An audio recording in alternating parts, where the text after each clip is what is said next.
Léa Drucker était resplendissante ce lundi 7 novembre au cinéma UGC Ciné-Cité Bercy à Paris à l'occasion de l'avant-première Les Femmes du Square. L'actrice de 50 ans portait une sublime robe moulante noire en cuir et prenait notamment la pose aux côtés de son compagnon Julien Rambaldi, qui est le réalisateur de ce long métrage dans lequel elle tient d'ailleurs un rôle. Les deux tourtereaux ont semblé alors très complices, eux qui ont déjà travaillé ensemble par le passé, sur le film Si est-il la vie, sorti dans les salles en 2020. En mars dernier, alors que ce deuxième projet en commun avec son chéri n'était qu'en construction, la lauréate du César 2019 de la meilleure actrice pour son rôle dans Jusqu'à la garde faisait quelques confidences sur leur collaboration.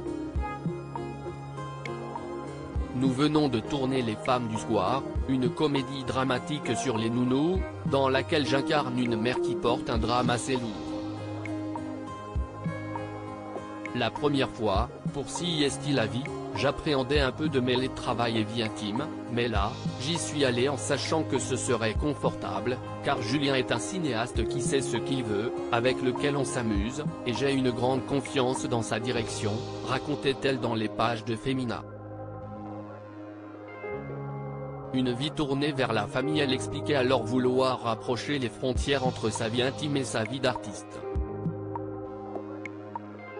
Cela se fait assez naturellement, car je n'ai rien à cacher. Je mène une vie confortable mais assez simple et très tournée vers la famille, se confiait la nièce de Michel Drucker, alors qu'elle est mère avec son chéri Julien d'une fille prénommée Martha, née en 2014. Il n'empêche, je veille à garder un peu de mystère. Ma fonction étant de raconter des histoires et de me fondre dans des personnages, l'idéal est de rester neutre, notamment sur ses opinions. Si est d'ailleurs la difficulté de ce genre de film, dont le thème impose une forme d'engagement, avait-elle ajouté. A noter qu'Elodie Navarre, Vidal Arzoni, Aya Hidara, Asuma Asso et Bouanga Pilipili, qui jouent également Les Femmes du Square, étaient eux aussi au rendez-vous pour cette avant-première.